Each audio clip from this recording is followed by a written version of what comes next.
Écoutez frère, je viens d'écouter le témoignage ici d'une sœur en prière, une sœur remplie de feu, vous voyez ? Et elle ne savait pas ce qui se passait dans le monde spirituel autour d'elle, et le miracle s'est produit. Je suis impressionné, et je ne donnerai pas de détails pour que vous regardiez. Cette vidéo devient virale sur Facebook, sur Instagram. D'ailleurs, si vous en connaissez une, laissez-la ici dans les commentaires. J'aime beaucoup regarder ces témoignages et même en parler. Pendant que je regardais, frère, ce témoignage, je me suis souvenu d'une grande expérience que j'ai eue avec Dieu il y a de nombreuses années. J'habitais dans la ville de Franca, São Paulo, dans l'arrière-pays de l'État de São Paulo. Et j'avais très faim, très soif de Dieu, vous savez ? Et aujourd'hui, je me demande même, Dieu, pourquoi les gens n'ont-ils plus d'expérience comme avant ? Frère, la réponse est là. Voyez, parce que les gens ont perdu la faim, ont perdu la soif des choses d'en haut, vous comprenez ? Quand les choses de cette terre nous nourrissent, nous remplissent, nous distraient, on perd le désir pour les choses spirituelles. On a vu l'exemple de cette jeune femme, la femme samaritaine. Elle avait soif, tu comprends ? Et Jésus a dit, regarde, je sais qu'en fait tu as une soif dans ton âme, et que cette soif dans l'âme, il n'y a que moi. Il n'y a que moi qui peux la combler. Et si je te donne de cette eau, c'est-à-dire de moi-même, tu n'auras plus jamais soif. Alors, frère, nous devons avoir soif des choses spirituelles. Et les témoignages nous aident beaucoup à avoir ce désir, cette envie, ce désir de vivre une expérience surnaturelle. Et alors, frère, j'étais là à Franca, et j'avais un ami avec qui on priait toujours ensemble, n'est-ce pas ? Et je ne vais pas donner de détails ici pour ne pas dévoiler son identité, ne pas l'exposer, mais on priait beaucoup, vous savez ? Et puis il y a eu une nuit où j'ai décidé de louer 2 DVD. À l'époque, on regardait beaucoup de DVD de prédication et j'ai loué 2 DVD dans une petite boutique évangélique qui se trouvait au centre-ville. Et j'ai loué un DVD de Michael W. Smith, qui est chanteur, il est beaucoup utilisé par Dieu, j'admire beaucoup son ministère, c'est une bénédiction, il a beaucoup d'onction. Et l'autre DVD que j'ai loué était d'un prédicateur au congrès Jidéo. Tu te souviens du congrès Jidéo ? C'est très connu, non ? Et j'ai pensé, d'abord nous allons regarder la prédication. J'ai invité mon ami à regarder avec moi, et ensuite on écouterait les louanges de Michael W. Smith, et après on ferait une veillée de prière. On voulait voir la puissance de Dieu. On voulait ressentir la gloire de Dieu, n'est-ce pas ? Alors, qu'est-ce qui s'est passé ? Nous avons mis la prédication de cet homme au congrès Jidéo. Au moment où il a commencé à prêcher, frère, il y a eu tout ce vacarme, n'est-ce pas ? Et le gars tournoyait, et frappait sur la chair comme ça, et délivrait un message à l'église. Sauf que, frère, j'ai commencé à trouver ça un peu étrange. J'ai commencé à penser que cet homme agit selon la chair. Il n'est pas utilisé par Dieu. Je ne vais pas non plus dire le nom de ce prédicateur, mais il a eu beaucoup de succès, il était très connu. C'est pour ça que j'ai loué son DVD. Parce qu'à l'époque, Dieu l'utilisait beaucoup. C'est ce que les gens disaient. Je sais seulement que lors de ce congrès Jidéo, il était très excité, et les gens ne se concentraient même pas sur le message, n'est-ce pas ? Et il restait là dans cette agitation. Sauf que, frère, ça a commencé à beaucoup me déranger, et j'ai pensé, cet homme, il n'est pas conduit par l'esprit. Il agit selon la chair, il agit de sa propre volonté, ce n'est pas Dieu qui parle à travers lui. Et puis, il y avait des moments où il baissait la tête sur le pupitre, et il faisait comme ça, tu vois ? Comme s'il recevait un message de Dieu, tu sais ? Et à ce moment-là, j'ai pensé, ce gars ne sait pas ce qu'il va dire, ni comment il va conduire ce culte, parce qu'il agit par sa propre force. En résumé, frère, je me suis senti très mal à l'aise, et j'en ai parlé avec mon ami et je lui ai dit, mec, excuse-moi, mais je ne ressens pas la présence de Dieu. Pour moi, c'est ma chair qui parle. Il est en train de pécher. Il fait des choses que Dieu n'a pas ordonné de faire. Il dit des choses que Dieu n'a pas ordonné de dire. Et alors, mon ami a commenté, il a dit « Mec, tu crois que je ressens exactement la même chose ?» Je le remarque, ce gars c'est bizarre, ce gars-là, il n'agit pas sous la direction du Saint-Esprit.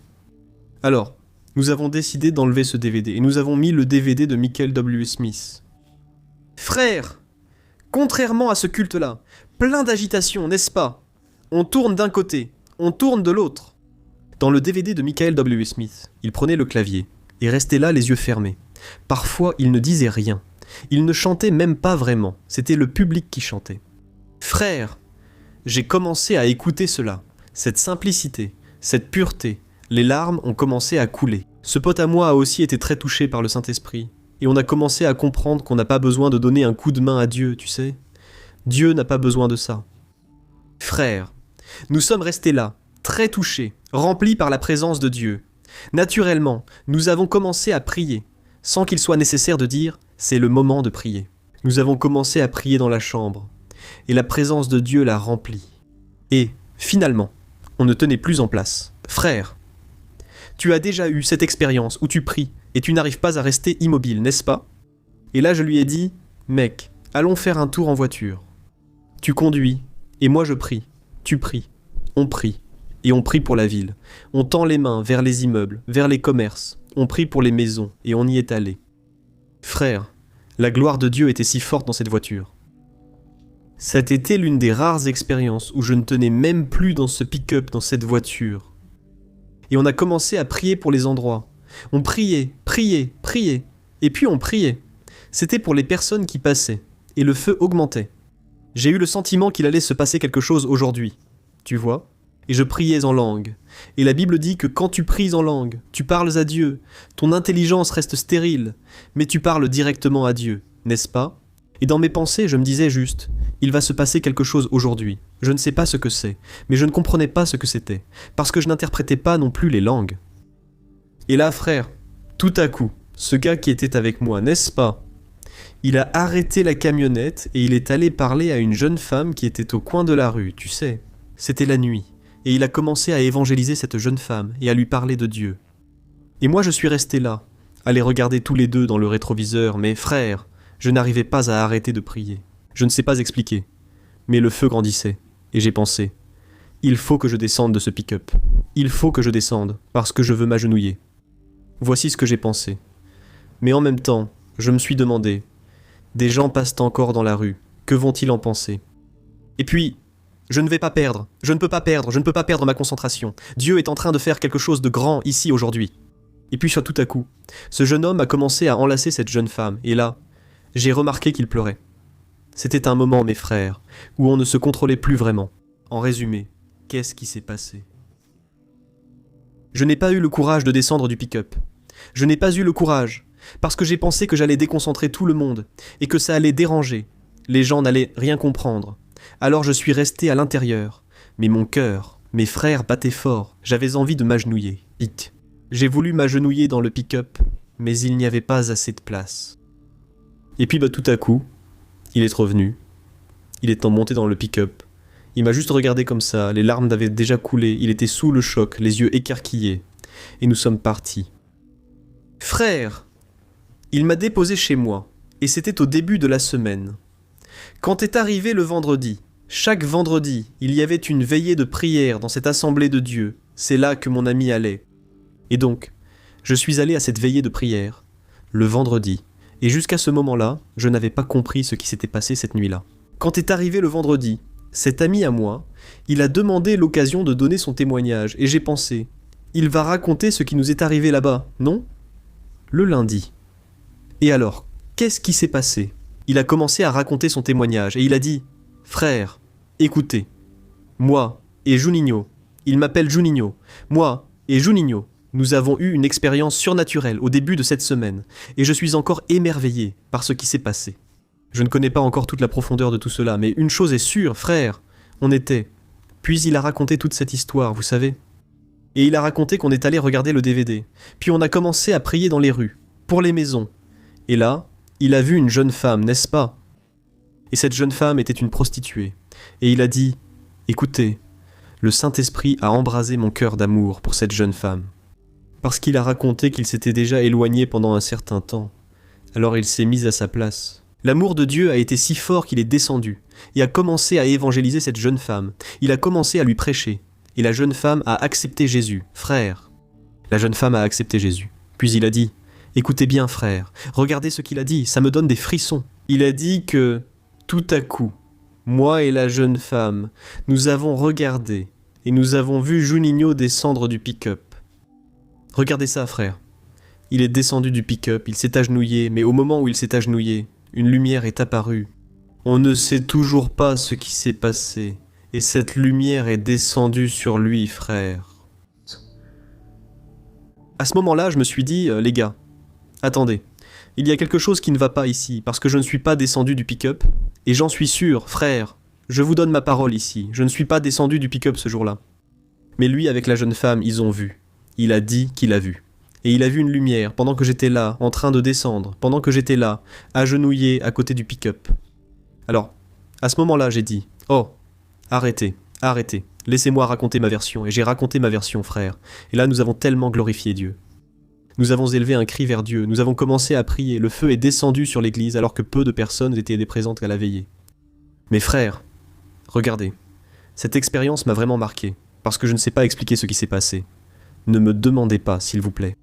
Il y a des choses qui sont surnaturelles, et nous savons que dans la Bible, il y a des exemples, n'est-ce pas, de personnes qui ont été téléportées.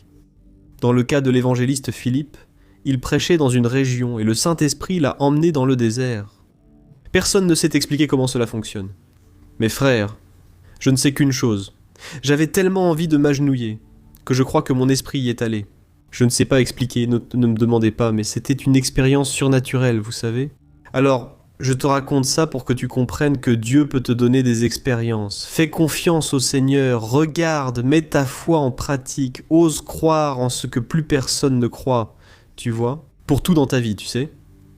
Je pourrais passer des heures et des heures à raconter les expériences, mais j'ai dû prendre des décisions par la foi, même quand personne ne voyait rien, et que tous avaient cessé de prier. Moi je voulais continuer encore. Et aujourd'hui je suis là pour te dire, le surnaturel existe, l'impossible. Pour Dieu, ce n'est rien. Amen. Peu importe la situation que tu traverses, ne doute pas de la puissance de Dieu. Gloire à Dieu. Alors, je vais te demander de partager cette vidéo ici, mais maintenant je vais te la mettre ici. Maintenant, j'ai promis, je vais tenir ma promesse. C'est la vidéo de la pasteure Déborah. Elle est allée sur Idcast, et c'est une bénédiction.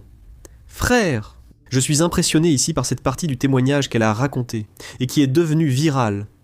Faites bien attention, gardez dans votre cœur ces paroles, écoutez ce qu'elle dit. Je suis allée prêcher dans une église, là dans le quartier, je ne me souviens plus, Pedreira.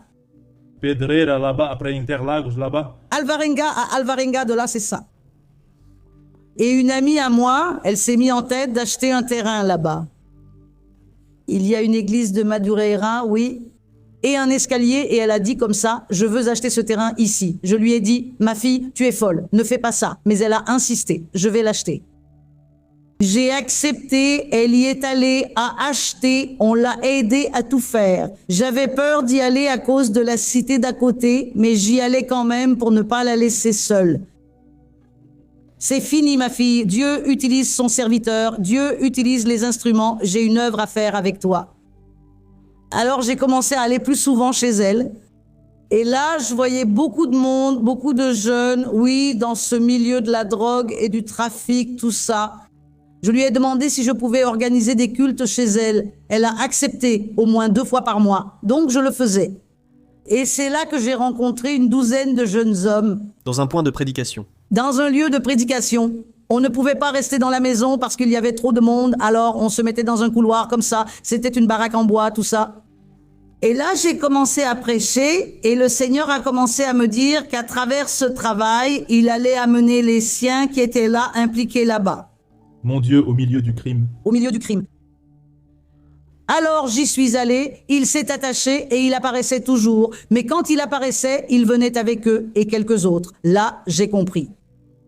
Un jour, il s'est approché de moi et il m'a dit, tu sais, il m'a même appelé pasteur. Il a dit, écoutez pasteur, j'ai déjà été croyant, vous savez. J'ai dit, oh, quelle bénédiction. Mais maintenant, je veux me rapprocher de Dieu. J'ai dit, c'est bien aussi, hein. Alors il m'a dit, bah, tu savais que j'étais presbytre? J'ai répondu non. J'étais presbytre, je dirigeais une église. Mais Dieu m'a dit qu'il allait me donner une épouse, que j'allais avoir un enfant et que j'allais perdre mon épouse. Et c'est arrivé. Alors, le jour où mon épouse a eu mon enfant, elle est décédée. En tant qu'ancien de l'église, je n'ai pas supporté et me suis égaré. Et je suis venu vivre ici. Mon fils est avec ma mère et je vis dans ce monde ici. Alors l'Esprit du Seigneur m'a parlé, c'est cette âme-là. Mais qu'est-ce que j'ai dû faire? J'ai quitté la maison où je vivais et je suis allé vivre avec cet ami. Nous sommes restés 4 ans et 6 mois dans ce quartier. 4 ans et 4 ans et des mois. Quand il faisait jour, je lavais le linge, puis un de ses amis est arrivé et a dit « Vous dites que vous n'avez pas d'homme, mais vous en avez un. » J'ai dit « Il n'y a pas d'homme. » Puis il a dit « Si, il y en a un. Et comme vous nous avez menti, vous allez partir d'ici. Nous viendrons vers 3 heures et nous ne voulons plus vous voir ici. » J'ai dit, Dieu, qu'est-ce que c'est que cette histoire? Mon Dieu. Mais je suis entrée dans la petite maison, j'ai prié, je suis restée, puis mon ami m'a dit, pars, ils vont te tuer, je ne sais pas quoi. Alors j'ai prié, j'ai dit, Dieu, tu as dit à ma mère qu'aucun homme ne m'ôterait la vie. Les hommes vont arriver ici et comment ça va se passer? Mon ami, son mari, sa fille étaient désespérés et moi je suis restée. Revenue de l'école du dimanche, je suis restée. Vers 3 heures, ils sont arrivés.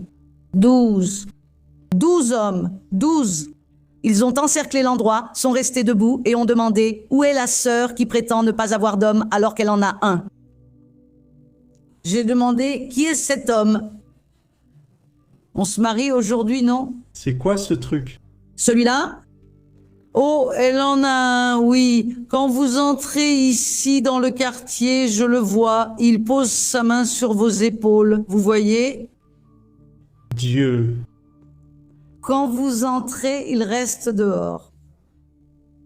Et il est tellement grand que je n'arrive pas à voir son visage. Il est vraiment grand, mon Dieu. Alors l'Esprit du Seigneur m'a rappelé qui c'était, n'est-ce pas? Alors j'ai dit, c'est vrai, c'est mon ami. Alors le Seigneur s'est servi de moi et ils ont commencé à se sentir gênés, n'est-ce pas? Et certains ont pleuré, et puis celui qui était au milieu, cet ancien éloigné de la foi, s'est agenouillé devant Dieu, n'est-ce pas? Il s'est agenouillé et a dit, je veux revenir à Jésus. À ce moment-là, Situation? comme on le sait déjà, Il m'a remis ses armes, ceux qui étaient armés les ont posés au sol, et je suis resté debout. ils se sont rendus. Ils se sont rendus, Dieu. En pleurant, je suis allé le prendre dans mes bras, il a beaucoup sangloté. J'ai prié, aujourd'hui il continue d'être ancien, il dirige une église, je ne vais pas préciser de quel ministère il s'agit, mais c'était comme ça, c'était ma première œuvre que Dieu a faite avec moi à São Paulo. Alors 7 sont revenus à l'église, 5 n'ont pas voulu, parmi ces 5, 3 sont morts, il n'y en a qu'un qui est vivant. Ils ont eu l'opportunité. Ils ont eu l'opportunité, mais les 7, tous sont revenus à Jésus. Et j'ai gagné 7 bandits. Et c'est intéressant ce que je vais dire. Ce mois-ci, pendant ces 4 années, je suis allé prêcher dans une très très grande église dont je ne vais pas citer le ministère. Et je leur ai dit, j'ai dit comme ça, écoutez, je ne sais pas quoi faire. Ils venaient souvent chez moi, j'ai dit comme ça, je ne sais pas quoi faire. Je vais prêcher dans une très grande église. Et j'ai besoin d'avoir une belle tenue, de belles chaussures. Comment vais-je me présenter ? Et l'un d'eux a dit comme ça, tu vas être très belle. Alors je me suis souvenu de ce passage sur David, quand David a eu envie de boire l'eau de Bethléem, tu te souviens? Que certains de ses soldats sont descendus, ont tué plusieurs personnes et ont apporté l'eau à David. Mon Dieu. Tu veux dire, mes chers, que même dans ce que nous désirons, nous devons faire attention à qui nous exprimons ce désir. Devant qui? Et je leur ai dit mon souhait. Je ne sais pas ce qui s'est passé.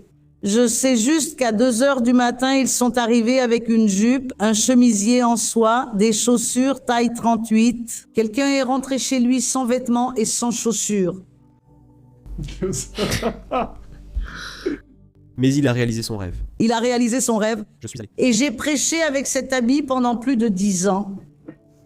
J'ai encore ces chaussures jusqu'à aujourd'hui. C'est incroyable. C'est pourquoi la Bible dit Sais-tu comment Dieu agit? Pour tout le monde, ce n'est pas toujours quelque chose de si droit, si net, si bien arrangé. Certaines choses ressemblent à une chanson populaire brésilienne. Elles entrent dans une ruelle et ressortent ailleurs. Il y a des choses qui arrivent et qui sont des mystères dans la vie du prophète. Que même lui se demande, qu'est-ce que c'est? C'est le Seigneur. C'est le Seigneur. Ils ont apporté, je suis allé, j'ai prêché, et aujourd'hui encore, en voyant la chaussure, je ris. C'est des choses comme ça. Si tu en parles, les gens vont être surpris, mais ils le font. C'est pour ça que moi, quand j'ai un désir, j'ai même peur de le dire, parce que je ne sais pas ce que le frère est capable de faire pour me l'apporter. Donc, même pour ça, nous devons avoir beaucoup de sagesse. C'est vrai? C'est vrai, c'est vrai. Gloire à Dieu, vous voyez, frère. Comme il est merveilleux de servir notre Seigneur, il prend soin de nous. Oui, pour toi qui es en train de juger ces bandits, n'est-ce pas, qui se sont convertis. Peut-être qu'ils étaient là au début de leur conversion, alors nouveaux convertis, n'est-ce pas? Ils sont allés là-bas, ils ont volé quelqu'un, j'imagine, peut-être. Ou ils ont cambriolé un magasin, je ne sais pas. Mais ils ont donné des vêtements neufs à cette sœur, la pasteur Déborah. J'ai été émerveillé, on ne peut pas juger. Car certains sont encore en cheminement, n'est-ce pas? Mes frères, savez-vous ce qui m'a le plus touché ici? La tendresse, le soin de Dieu, la fidélité de Dieu envers ses enfants, envers ses brebis perdues, les brebis qui se sont égarées. À un moment donné. Cet homme était ancien, cet homme était frustré parce qu'il avait perdu sa femme. Évidemment, n'est-ce pas? C'est une très grande tristesse. Mes frères, même ainsi, Dieu a été fidèle dans la vie de cet homme. Dieu a sauvé cet homme. Parce qu'il y a des choses qui arrivent dans la vie, n'est-ce pas? Nous ne savons rien. Nous n'avons aucun contrôle sur rien. Et parfois des tragédies arrivent, des pertes familiales arrivent, et nous devons garder notre espérance dans le Seigneur, parce qu'il veut peupler le ciel. Amen? N'oubliez pas cela. Le but principal de Dieu n'est pas de remplir la terre, mais de peupler le ciel. Alors, Dieu se réjouit de la mort de ses saints. Dieu prend plaisir à nous voir près de lui. Bien sûr qu'il a un plan pour nous ici sur cette terre. Alors, si tu es en vie, si tu respires, vis comme si c'était le dernier jour, comme si Jésus revenait aujourd'hui, donne le meilleur de toi-même, sanctifie-toi davantage, abandonne la vie de péché, ne plaisante pas avec les choses spirituelles. D'accord? Ces hommes ont été épargnés, parce que cet ange qui était avec cette dame aurait pu les tuer, aurait pu les exterminer. Mais Dieu est fidèle, Dieu ne veut condamner personne, il veut sauver. Amen? Gloire à Dieu. Alors maintenant, je te demande de partager. D'ailleurs, je vais laisser le lien du Widcast, le lien de ce témoignage complet de cette sœur. Elle a tout raconté dans un podcast là-bas. Je vais le laisser ici dans la description de la vidéo, d'accord? Pour que tu puisses regarder entièrement sa vidéo. Et n'oublie pas, abonne-toi ici à ma chaîne. Chaque jour, je veux t'apporter du contenu qui sera une bénédiction pour fortifier ta foi. D'accord? Que Dieu te bénisse. Je vais aussi laisser 2 vidéos ici pour que tu puisses les regarder. Choisis-en une pour ne pas les manquer. Je suis sûr que ça va beaucoup te bénir. Je t'embrasse.